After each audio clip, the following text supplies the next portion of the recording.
Hello and welcome to the latest edition of Lunchtime Learning. Delighted to be joined today by Sam Samuel, the MD of Edward Ashdale. Sam, how are you? Yeah, I'm very good, thank you, Stephen, and thank you for inviting me on. Absolute pleasure. You got Toby Martin to blame, so I don't Yeah, know what you did. I don't know what you did to Toby, but yes, thank you, Toby. So I've heard such good things about you. You're under no pressure whatsoever now. yeah. Um, so how did you get into agency? What's your journey? So I started my working life in the Royal Navy. Interestingly enough, which is worlds apart from what I do now. I finished with the Royal Navy. I went into housing with the council, with local authority. Um, Quickly rose through the ranks there. Did some qualifications, rose through the ranks, and was approached by a guy I played football with. And he had just left the letting agents to launch his own letting agency. And he invited me to come and join him, and I did. Cut a long story short, I did, and that was it. I did all my qualifications, and we grew a great business. And when it was time for me to move on, then I did. It wasn't as simple as that. I did, I was very proud of what I'd done with his business, and he's always dangling the carrot as some of these agency owners do. And he went and opened a second office, and I said, okay, we're going to talk about a share, because you've always promised me that. And he said, no, Sam. He said, that's off the table. He said, I'm quite happy as we are. So I was looking around, all Sup and Co, a couple of multi chains locally, and friend said to me, "Well, you've got the qualifications, you've got the right mindset. Why don't you go on your own?" And so I did. I took the leap, and best thing I've ever done. And how many years ago was that? So that was in 2000 and November 2007. I Yeah. decided to take the leap, and I opened February 2008 in the midst, if you remember, of the credit crunch. I was going to say that was good timing. It was absolutely awful timing. It couldn't get any worse. But I was very fortunate because where I was the front man for the other business, a lot of clients came with me. So a lot of clients followed, and so I had the foundation of a business to build upon. So without that, honestly, I don't think I would have survived. Yeah, But I mean, it's funny. We did the same thing. So we opened a new office in Crouch End. I remember it was, we spent a lot of money. It was really high rent. It looked absolutely amazing. And then exactly that. But what was really interesting then was because we were the new boys in town and nobody was selling absolutely anything, they were willing to give us a chance. So we ended up getting a lot of boards up very, very quickly. Whether we sold stuff or not was another thing. But the perception was, oh, blimey, they've done well for themselves very, very quickly. So it helped. So let's go back and let's unpick a lot of the things that you said. yeah, So working in the Navy, what lessons have you brought in from there into agency? well, first of all, it's discipline. Um, Most importantly, we all know that the services are known for discipline. So I run my ship as if I was in the military. It's very structured, and it's highly disciplined. I expect certain things to be done a certain way. So that's it first and foremost. And then it's just the appearance, your own appearance and willingness to succeed. I think when I was in the Navy as well, you're always encouraged to progress. So I've been able to transfer that into civilian life. Really, been highly driven. So I've got a lot to thank the Navy for in that respect. Okay, great. Well, look, I want to unpick that because you talked about earlier, you talked about mindset and you talked about being highly driven. You talked about your willingness to succeed. You talk about your discipline and structure. So I like to talk more about your structure and the discipline. What structure have you brought into your team as a result? So, well, first of all, it's turning up on time at the start of the day. Um, you know, they all know I don't stand for lateness. It's a bugbear of mine. Same as appointments, attending appointments. You get there 5 minutes before, and you get prepared early. It's my motto is be prepared or prepared to fail. And then it's in terms of the organisation of the office. It's all the lines are clear, so everybody's responsibilities are clear. Their obligations are clear to them, and I don't. When I first started, I had a few youngsters working with me, and they really did not understand what I wanted of them. They didn't seem to. They seemed to lack just the basics, the fundamentals of turning up on time, just doing things in the right, proper, professional manner. So I've got a very much a mature team. I've got 5 here, and I'm the second youngest. So it's a lot easier to manage, and they understand what I want from them. Easier. Okay. It's easier for me to get across my standards. They understand it. So what would a typical structured day look like at Edward Ashdale? So we arrived. The sales manager's in around 8 o'clock, and he already starts his work. I usually roll in around 8:15. I take my daughter to school. I still do the school run in the mornings. I've got another few months of that, and she'll be in a different sixth form. The rest of the office are here for 8:45, and they will first of all deal with the inquiries that have come in overnight. They would any viewings from the previous day. They would go back, get feedback from the viewings that have taken place, convey that feedback to the landlord or the vendor, and then get on with their day-to-day processes. A couple break for lunch, a couple don't. They're entitled to their lunch. And they'll do prospecting, whatever we've organised for the beginning of the day. Once we get in the morning, we have a chat, we have our coffees. It's been broken up a little bit by me having this appointment with you here, but afterwards, and I'll also talk about what happened yesterday at my property Inspire meeting with Nathan Emerson and a select several from around the UK. So I'll just convey what I picked up from yesterday. Okay, lovely. So again, you talked about mindset. So what does a growth mindset look like to you, and how do you get that, embrace that into your colleagues? Well, it's target setting, having something to aim for. It's no point just having a ship with no rudder, no direction. So we set our targets and we aim for them. They're not always hit, but it's something to aim for. And you know yourself, this business is really, really challenging. And there are some, you go through some very difficult times, stormy waters. Let's call it stormy waters. We're starting the Navy thing, and we might not get there immediately, but we have our short-term goals and we have our longer-term goals. And when you look back, when you get there, you look back and you went, "Gosh, we really went through it to get to where we're going."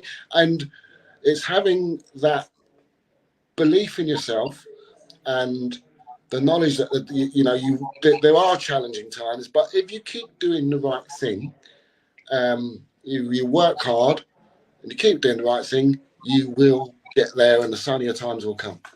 So it's just you have your dark days and you have your bright days, but it's knowing in those dark times that the brighter time's going to come. Every business has its challenge and with challenges. I'm well aware of that. We are not alone. We have lots of challenges. It's just part of running a business, isn't it? So, 100%. It's knowing that you're doing the right thing, and you will eventually get there. So we just keep going, and it's, I say estate agency businesses, I liken them to a fine wine.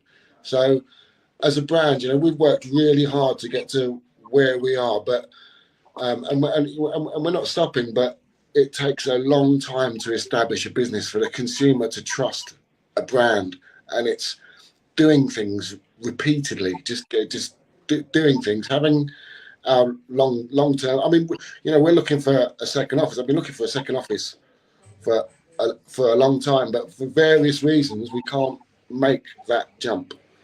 But we'll get there. Okay, stormy waters. You're right. This job is like an absolute roller coaster. We have good days, we have bad days. We think we're going to exchange today, and then it falls through, and whatever. So again, mindset-wise, a lot of people watching this that maybe they're not used to the market that we're in now. They're definitely not used to the market that you came into in 2008 when you set up. It's really easy over COVID, and I mean that really respectfully to all the agents out there, because I know they actually worked really, really hard. But you picked up the phone, 30 people would ring, 30 people would see a property, you get 30 offers. You didn't need to prospect because everybody was selling, they were getting brilliant prices. The market's not like that anymore, No. So probably we are in stormy waters. No, it's not. And also, vendors have remained unrealistic on pricing for quite a while as well. We have difficult conversations regularly with vendors that just, vendors can be quite stubborn. If they, and it goes back to trust in the industry. I know there's not a lot of trust in our industry, and vendors feel as if they're being railroaded sometimes, even though we can present them with facts and information as to why, a price reduction is necessary to get their house sale, what they want to achieve over the line. They'll often resist. So there's a hell of a lot of that at the moment. It's really tough. So what are you doing to overcome those and give them the facts and the data they need to understand that they need to realign their price? Well, it's the statistics that we get on the back end, supplying them with that information. It's the viewing feedback, which is really key. But you can give a vendor viewing feedback, but they're not always going to accept it. Sorry. Can you stop printing? Sorry. Okay.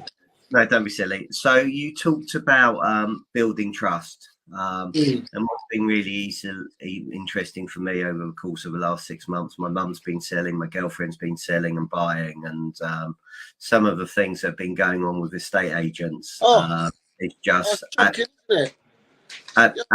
absolutely ridiculous. And how can estate agents start building that trust? You talked earlier about qualifications, and I know you do a lot with Property Mark there, and the qualifications there.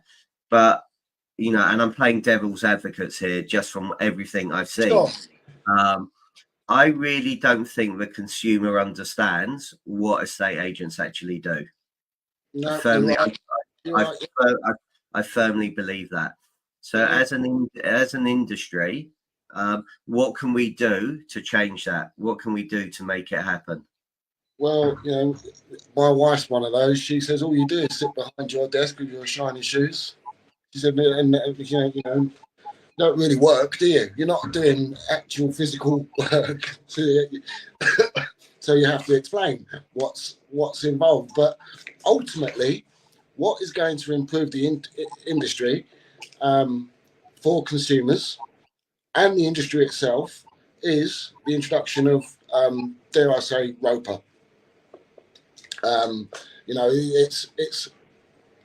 People are we're handling some of people's biggest assets, the most valuable asset that they'll probably ever own in their life, and you've got unqualified people handling these situations, and unqualified and sometimes inexperienced, because I know with the bigger chains in particular, we've all seen the spotty 17-year-old with his spiky hair, shiny shoes, standing outside of the sale board waiting for his viewing to arrive. And you can't tell me that person has got the knowledge and experience necessary to handle an estate and a massive asset.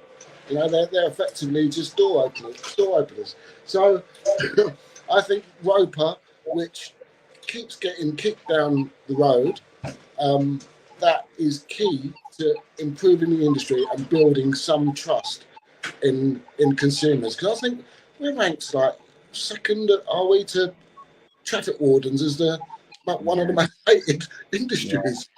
I think we're it's nuts. And there's so many good guys out there, but it's that small proportion that will get to, that behave badly, that will be tarred by them. The whole, you're going to be a blanket approach. Oh, estate agents are ruthless, they're selfish, they're robbers, they lie. All the usual kind of stuff that we get, all the usual flack that we get. But there's also, 70-80% of the industry is fantastic. No, I couldn't agree more with you. I think what's scary is I did a reel recently, and I've shocked. It was just a simple reel about trying to get the best price for your seller. And I think last I looked at about 112,000 people had viewed it. And the comments that I've got are just absolutely crazy. Scum of the earth, pillock, don't know what you're thinking about. Estate agents don't do anything. They're the lowest of the low. And I mean, I've never been trolled before, but looking at all of this, and because there is such a lack of trust, such a lack of understanding out there. And I agree with you, and I've had this conversation, and I've said it on the podcast before. America's licensed. You've got Australia that's licensed. You've got the Republic of Ireland that's licensed. And you're right, we are dealing with somebody's biggest tax-free asset, or we're helping them maximize their investment. Solicitors, lawyers, everybody, financial advisors have got to go for exams. But I've been doing this for a long time, and it hasn't changed. Will it ever change? I've got absolutely no idea. I'm not confident it will ever change.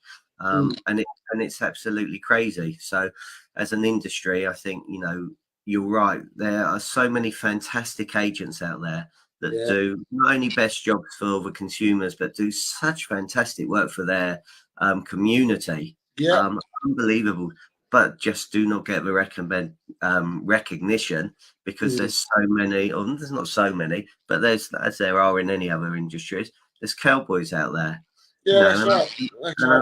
Well, you work really hard to build your reputation, and another agent from another company could behave in a certain way, and that's going to reflect back on you.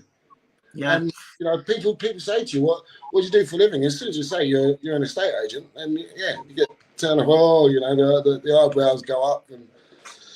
But this is it.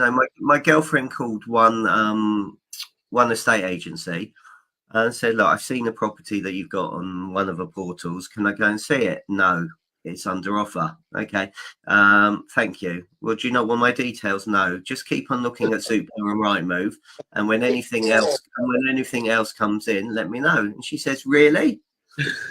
And I know, similar to your wife, when we first got together, and my girlfriend asked me what I did, I said I work with estate agents to do training, etc., etc. She said, "But all estate agents do is put a property in Rightmove." And about 10 minutes later, she goes, "Okay, now I understand what estate agents do." And she's got a better understanding. And she asked me, would I sit in on her valuations when people came round?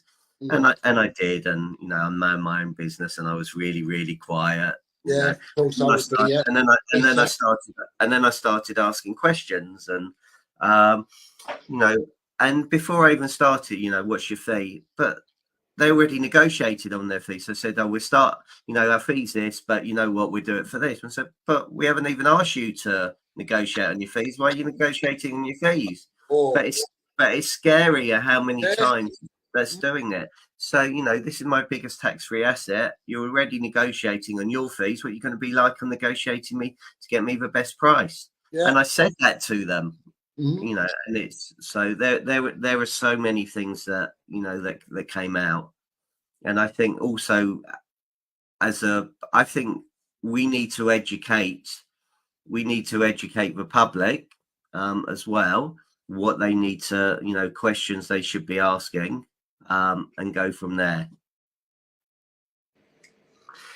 Okay, so how do we build trust then, Sam? So it's by agents doing the right thing, day in, day out, being positive and just proving to customers that that we are a trustworthy group. We're just like any other human being, trying to get along, trying to make progress, and Roper, I think the introduction of some proper qualifications to operate in this business is going to undoubtedly build the trust amongst the public. Okay, brilliant. Thank you. I just want to go back a long way to where we started. Yeah. So, in 2008, when you set up your business, how have you grown that business? Because there are going to be people that are watching this that are thinking, you know what, I know there's a lot of people in the self-employed model that are starting, wondering, I know you had your other business, or you came out of the other business, so you had people. It was a bit easier getting those instructions. But how can you build up your own brand? You talked about your brand. How do people build that brand up? It is. It's not one thing. It's several things. So, in terms of marketing, digitally, your footprint should be far and wide, covering all the angles, giving lots of information to consumers. So, before the internet, I used to do a lot of writing for magazines, little articles, and in the local newspaper. So that was already giving the consumers some kind of feedback in terms of markets, what the markets were doing. So we started off really on the having a decent online presence, and then beyond that, image is everything. We've expanded into this corner office now. When I launched, we was in a small office. The office was really, really smart. It was really well kitted out, really nice frontage, really nice signage. We moved to the corner. We've done the same. I've got neon lights and stuff. It's quite smart. It was done by an interior designer as well, and it specialised in estate agents. Can't remember their name now, but they're quite renowned in the industry. And we just added to that. And the clients that you do have, you're asking them to spread the word about you and to reach out to their friends and to tell their friends about us. Constantly looking for reviews. And referrals was a big thing for us. When I left that agency, okay, if it wasn't for lettings, then I probably wouldn't be here now. And principally, that's what I'm qualified in. I did lettings as the job before, is also going into estate agency. So with lettings, you got that cash flow. If we were in sales alone, then I wouldn't be here. It's just that. So it's a lot of hard work. It's you're doing a lot of steps out there in the streets, prospecting, talking to people, getting involved with the community and local groups. I was behind a scheme with the council and the local police.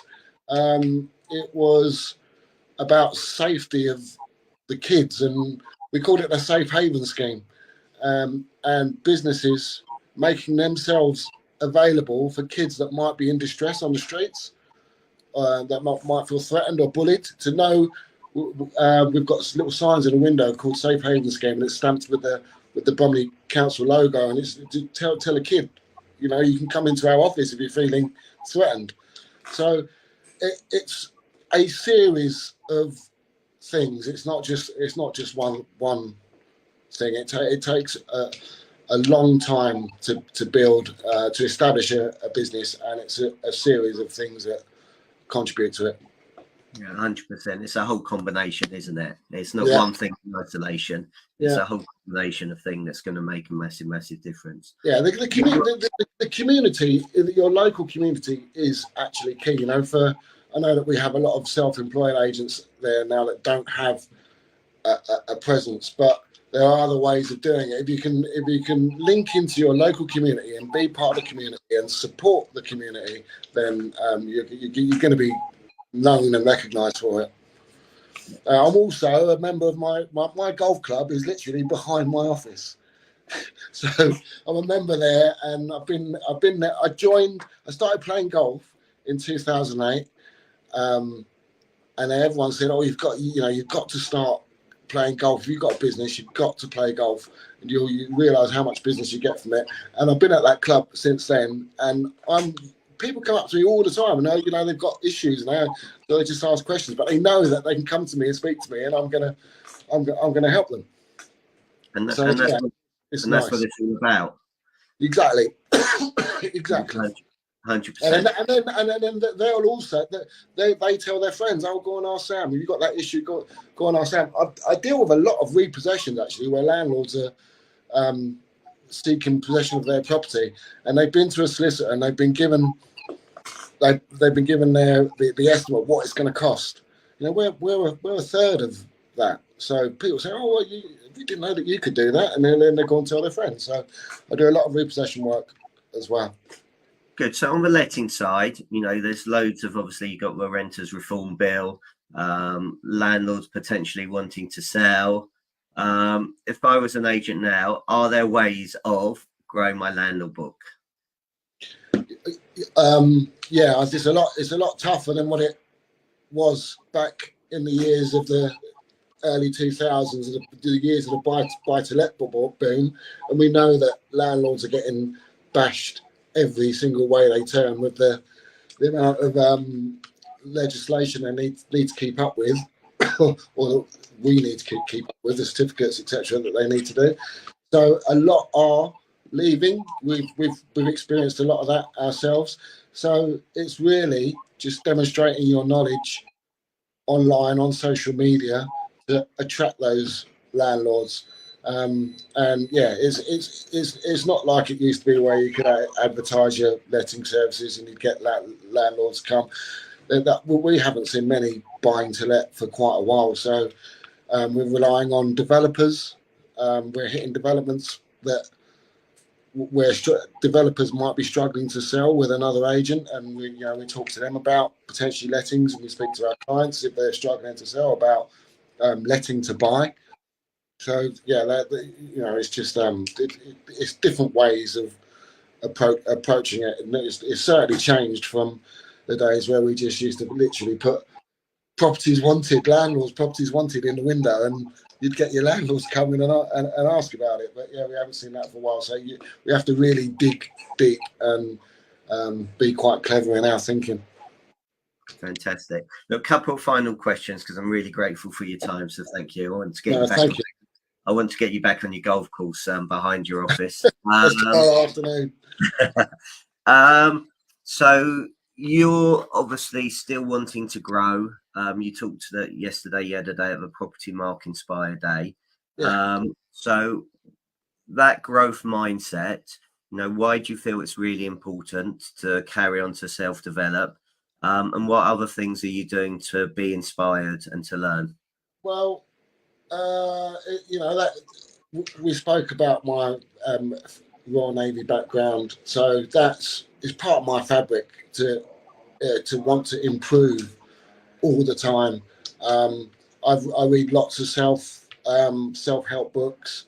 I had, I have a mentor in Billy Schwer, who is the ex welterweight boxing world champion back in the late 90s. He works alongside me, just make sure.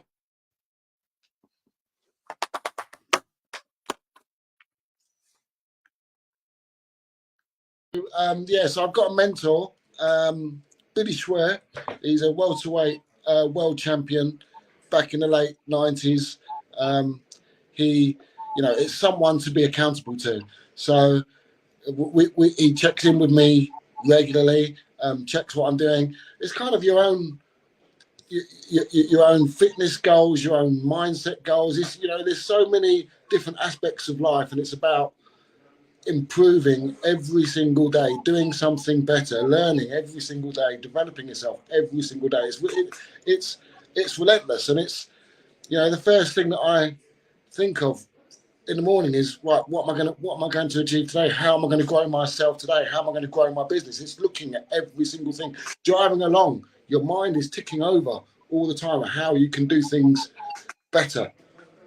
So it enables me to keep focused, knowing that Billy's going to be checking in with me the following week. Right, what have you done, Sam? Right. So absolutely, it's just nice to have that. I love that. Right, one final question: who inspires Sam apart from Billy? Funny because in the industry, David Thomas. I don't know. Have you heard of David Thomas? Yeah. Yeah, so he I think he set up his Facebook group, the Estate Agency Academy, and he asked that question. So in the industry, Nathan Emerson, I've got so much respect for him. I've been a member of Property Mark for NAEA since I came into the industry in 1998 after I'd done the qualifications, and the organisation. I could always see what needed to be done, what needed to happen, but it would just seemed so archaic, bit dinosaurish. And I think what he's done with Property Mark is revolutionised it, and it's more in the public domain. It will continue to improve, and there's a lot more to come there. So Nathan Emerson, who is responsible for that, he's 100% inspires me. And people like Toby, he inspires me with his social media marketing. And Michael Sears, who owns Seeley's estate agents in Dartford. I know him from he's in Gravesend, sorry. I know him through the Inspired Group, and what he does with his business is also fantastic. Brilliant. Well, look, thank you so much for your time. I know we had a few little gremlins there, but thank everybody for watching. Please like it and share it. And I look forward to seeing you all on the next one. Thanks very much. Beautiful. Cheers, Stephen.